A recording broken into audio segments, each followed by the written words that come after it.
তো আজকে বানালাম আমি ভাপা পুলি পিঠা। দেখুন পিঠাগুলো দেখুন কত সুন্দর হয়েছে আর কত লোভনীয় দেখাচ্ছে। তো আমি কড়াইয়ের মধ্যে দিয়ে দিলাম ঘি। তো সামান্য ঘি দিয়ে দিলাম আমি, আর ঘিটাকে গরম করে নেব। আর এখানে দিয়ে দিলাম নারিকেল। তো আমি একটা নারিকেল কুড়ে নিয়েছিলাম আগেই, তো নারিকেল কুড়ানোটা আমি দেখাইনি। তো এবার নারিকেলটাকে হালকা করে আগে আমি ভেজে নিব। নারিকেল এরকম করে ভেজে ভাপা পিঠা বানালে খুব দারুণ লাগে খেতে, আর গন্ধ খুব সুন্দর আসে। তো দেখুন গুড়টাকেও আমি কুড়িয়ে রেখেছিলাম, আর এখানে দিয়ে দিলাম আমি আদা বাটি গুড়। তো এগুলোকে দিয়ে আমি ভালো করে ভেজে নিচ্ছি যাতে গুড় আর নারিকেলটা একসাথে মিশ্রিত হয়ে যায়। তো দেখুন আমার গুড় আর নারিকেল ভাজানো হয়ে গেছে পুরগুলো। তো এবার আমি এগুলোকে নামিয়ে নিলাম। তো এই কড়াইয়ে আমি এখন দিয়ে দিলাম 1 বাটি জল। তখন আমি এখানে 1 বাটি জল মেপে দিয়েছি।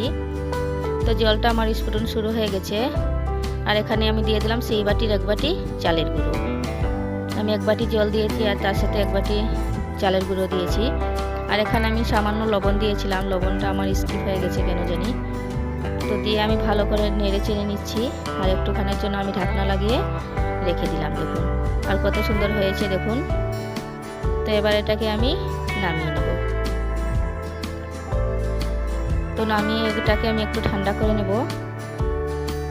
তো দেখুন এটা বেশ ঠান্ডা হয়ে গেছে। তো এটা আমি ভালো করে মেখে নিচ্ছি। তো আমি হাতের মধ্যে একটু তেল লাগিয়ে নেব, যাতে আমার হাতের মধ্যে লাগছে তার জন্য একটুই লাগালাম আমি। আর বেশি তেলের প্রয়োজন না, শুধু হাতের মধ্যে, যাতে ডোটা আর হাতে না চটকে যায় তার জন্য। তো দেখুন এখানে আমি 2টা ছোটো ছোটো ডো বানিয়ে নিলাম লিচি। তো এবার আমি নিয়েছি একটা চৌকা। তো এটাকে আমি ভালো করে বেলে নেব। তো সামান্য ওখানে আমি এটার উপর চালের গুঁড়ো ছিটিয়ে দেব, আর হালকা হাতে করে এটাকে বেলে নেব। আর আমার রেসিপি যদি ভালো লাগে, আরও নতুন রেসিপি পাওয়ার জন্য আমার চ্যানেলটি সাবস্ক্রাইব করে দিন, আর একটি লাইক দিয়ে দিন, আর কমেন্ট করে জানাবেন আমার রেসিপি কেমন হয়েছে। তো দেখুন আমি রুটিটা একটু বেশ মোটাই রেখেছি, একদম পাতলা করিনি। তো এবার দিয়ে দিলাম আমি নারিকেলের পুরগুলো। তো নারিকেলের পুরগুলো আমি এরকম করে বিছিয়ে দিলাম দেখুন। তো এবার আমি এটাকে রোল করে নিচ্ছি। দেখুন খুব ভালো করে যাতে রোল করে নিলাম, যাতে নারকেলটা বার না হয়ে যায়। দেখুন তো আপনারা এই সাইডের জায়গাটা চাকু দিয়ে কেটে বের করে দিতে পারেন। তো আমি সাইডের জায়গাটা আর বার করলাম না, আমি এরকমভাবে করে দিলাম। দেখুন এরকম করে। তো আমার একটা হয়ে গেছে, তো আমি এটাকে তুলে নিলাম। তো এরকম করে আমি দুটোটাই বানিয়ে নিলাম। দেখুন তখন আমি চুলার মধ্যে জল বসিয়ে দিয়েছিলাম, আর আমার জলটাও ফুটতে শুরু করে দিয়েছে।